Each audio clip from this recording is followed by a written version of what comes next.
ఓం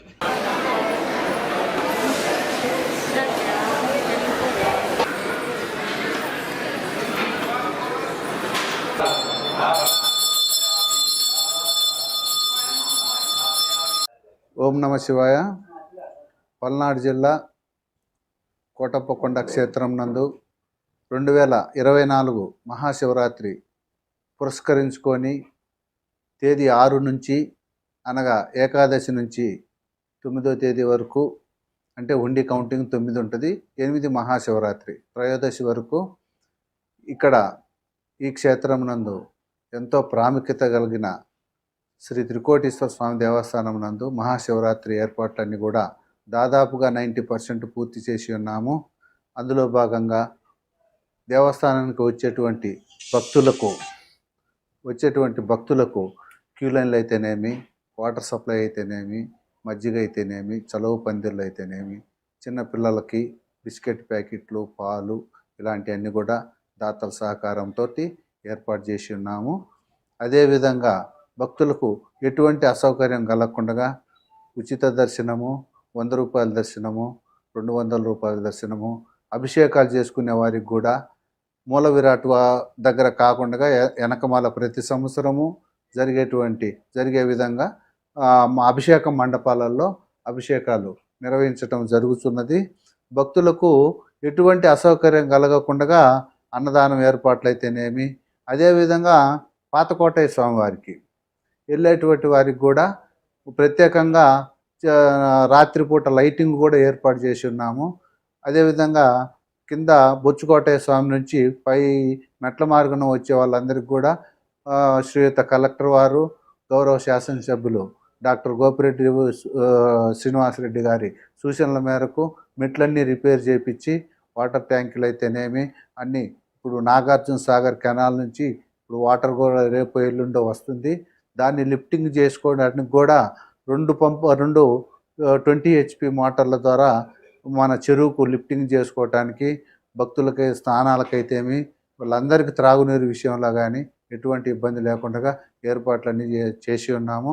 అదేవిధంగా ప్రసాదాల విషయంలో గత సంవత్సరము దగ్గర 2 లక్షల లడ్లు, దాదాపు 80,000 అరిస ప్రసాదాలు విక్రయించడం జరిగింది. ఈ సంవత్సరం కూడా భక్తులు ఎక్కువగా వస్తారు అనే దృష్టితో 2.5 లక్షల లడ్డు ప్రసాదాలు, 1 లక్ష రూపాయలు లడ్డు అరిసె ప్రసాదం కూడా తయారు చేసి ఉన్నాము. ఎటువంటి ప్రసాదాల కొరతలు కూడా రాకుండా అన్ని ఏర్పాట్లు చేసి ఉన్నాము. అన్ని క్యూ లైన్లు అయితేనేమి ఎక్కడ అవాంతరీయ సంఘటన జరగకుండా పోలీసు, రెవెన్యూ, అదేవిధంగా ఆర్టీసీ వారు కూడా బస్ షెల్టర్ ఏర్పాటు చేసి భక్తులకు ఎటువంటి ఇబ్బంది లేకుండా ఫ్రీ పాస్ విఐపి దర్శనాలకు వచ్చే వాళ్ళందరికీ కూడా ఉచిత బస్సులు కూడా ఏర్పాటు చేసి ఉన్నారు. ఈ సంవత్సరము శ్రీ త్రికోటేశ్వర స్వామి దేవస్థానం 2008 సంవత్సరం నుంచి రాష్ట్ర పండుగగా గుర్తింపు పొంది ఉన్నది. ఈ సంవత్సరము మా దేవాదాయ శాఖ కమిషనరు, మా యొక్క దేవాదాయ శాఖ మంత్రివర్యులు గౌరవనీయులు కొట్టి సత్యనారాయణ గారు, స్థానిక శాసనసభ్యులు గోపిరెడ్డి శ్రీనివాసరెడ్డి సార్ కృషి వల్ల ఈరోజు 30 లక్షలు గవర్నమెంట్ దేవాదాయ శాఖ నుంచి స్టేట్ ఫెస్టివల్ కింద అమౌంట్ రిలీజ్ చేసి ఉన్నారు. శ్రీ గురుభ్యో నమః. శ్రీ త్రికోటేశ్వర స్వామి వారి దేవస్థానం కోటప్పకొండ. గురవే సర్వలోకానాం భిషజే భవరోగిణాం నిధయే సర్వ విద్యానాం దక్షిణామూర్తయే నమః. మేధా దక్షిణామూర్తి స్వరూపంగా ఈ యొక్క త్రికూటాధిపతి మీద ఈశ్వరుడు పూజలు అందుకుంటూ ఉన్నాడు. అపర కైలాసంగా వెలుగొందుతున్నది. అయితే రేపు వచ్చే శుక్రవారం రోజు 8వ తారీఖు మహాశివరాత్రి సందర్భంగా ఈ యొక్క జనం వచ్చే యొక్క భక్తుల రద్దీని దృష్టిలో పెట్టుకొని నిన్న ఆదివారం రోజు నుంచే అభిషేకాలు జనం ఎక్కువ రావడంతో అభిషేక మండపంలో అభిషేకాలు ఏర్పాటు చేశాము. అదే ప్రకారంగా అభిషేకం చేయించుకున్న భక్తులు ఆ టికెట్ మీద స్వామివారి దర్శనం చేసుకుంటూ ఉన్నారు. తర్వాత ప్రత్యేక దర్శనము, తర్వాత విఐపి దర్శనము, అదే ప్రకారంగా ఉచిత దర్శనాలు జరుగుతూ ఉన్నాయి. అయితే ఈ యొక్క వచ్చే యొక్క మహాశివరాత్రి సందర్భంగా శ్రీ స్వామివారికి అధిక సంఖ్యలో భక్తులు వస్తారని చెప్పనే ఉద్దేశంతో భక్తులకు ఎలాంటి ఇబ్బంది లేకుండా క్యూ లైన్స్ కానివ్వండి, తర్వాత వాటర్ సప్లై కానివ్వండి, ఇంకోటి కానివ్వండి, అన్నీ కూడా ఏర్పాటు జరుగుతూ ఉన్నాయి. రెండోది, మన ఏకాదశి దగ్గర నుంచి కూడా స్వామివారికి బిందతీర్థంతో ప్రారంభమవుతుంది ఉత్సవము. తర్వాత ఈయన దక్షిణామ స్వరూపంగా ఉన్నాడు కాబట్టి, ఇక అమ్మవారు లేదు కాబట్టి ఇక్కడ స్వామివారికి అభిషేకాదులు మాత్రమే నిర్వహిస్తూ ఉంటారు. కావున ప్రత్యేకంగా బ్రహ్మోత్సవాలుగా కార్యక్రమాలంటూ ఏముండవు.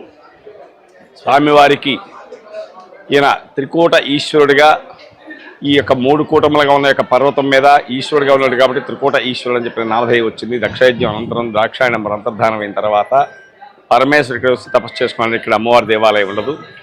అయితే దక్షిణామ స్వరూపంగా ఉన్నాడు కాబట్టి దక్షిణామూర్తి అనగా స్వామివారికి 27 లీలలు ఉంటాయి. ఈ యొక్క 27 అవతారాల్లోకి వచ్చినప్పటికీ 25వది దక్షిణామూర్తి యొక్క లీల. ఈ దక్షిణామూర్తి యొక్క లీలలో దేవతలకు ఋష్యాదులకు గురోపదేశం చేసిన యొక్క అవతారం.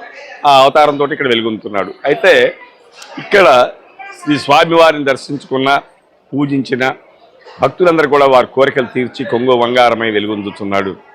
రెండోది, మన పిల్లలకు కానివ్వండి, మేధస్సు, బుద్ధి, ప్రజ్ఞ, బలము, ఆయుష్, గురుబలం బాగా ఉంటుంది కాబట్టి ప్రతి ఒక్కరు కూడా ఈ స్వామివారి దగ్గర మొన్న గతంలో సామూహిక అక్షరాభ్యాసాలు జరగడం నుండి సరస్వతి పూజ రోజున, రెండవది భీష్మ ఏకాదశి కానివ్వండి, రథసప్తమి రోజు కానివ్వండి ఇక్కడ ప్రత్యేక పూజలు నిర్వహించాము.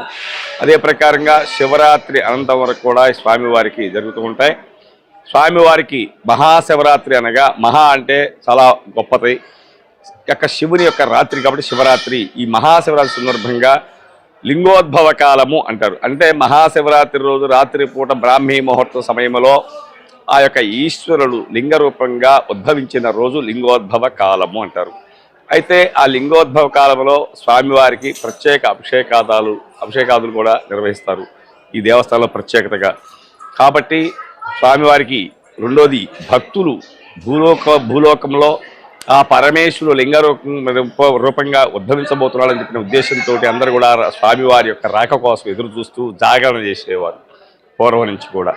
అయితే అప్పటి రోజుల్లో ఈ యొక్క హరికథా కాలక్షేపాలు కానివ్వండి, భరతనాట్యాలు కానివ్వండి, ఇదే ప్రకారం బుర్రకథలు కానివ్వండి, ఒక వీధి నాటకాలు కానివ్వండి జరుగుతుంది. రానున్న కాలంలో దాన్ని అభివృద్ధి చెంది ఈ రోజున ప్రభలు చాలా అధికంగా, చాలా డబ్బు ఖర్చుతోటి వచ్చి ఆ స్వామివారికి జాగరణ చేసుకొని, తర్వాత స్వామివారి వచ్చిన తర్వాత అభిషేకాదులు చేయించుకొని అదే ప్రకారంగా స్వామివారి దర్శనం చేసుకొని కృతార్థులు అవుతూ ఉంటారు. అది పూర్వం నుంచి వస్తున్న యొక్క ఆచారం. అయితే ఈ సంవత్సరం కూడా ప్రభలు అధికంగానే వచ్చే అవకాశాలు ఉన్నాయి. కాబట్టి ప్రతి ఒక్కరూ కూడా సందేహం లేకుండా, ఎలాంటి ఇబ్బందులు కలగకుండా దేవస్థానం వారు ఏర్పాటు చేయడం జరిగింది, అన్ని డిపార్ట్మెంట్ల వారు కానీ కూడా. కాబట్టి అందరూ కూడా వచ్చి స్వామివారి దర్శనం చేసుకొని స్వామివారి కృప పాత్రలు కావాలని చెప్పని కోరుకుంటున్నాం. ఇది కూడా స్వామి దేవస్థానం కోటకొండ ప్రధాన అర్చక అప్పయ్య గురుకులు నా పేరు. నమస్కారం.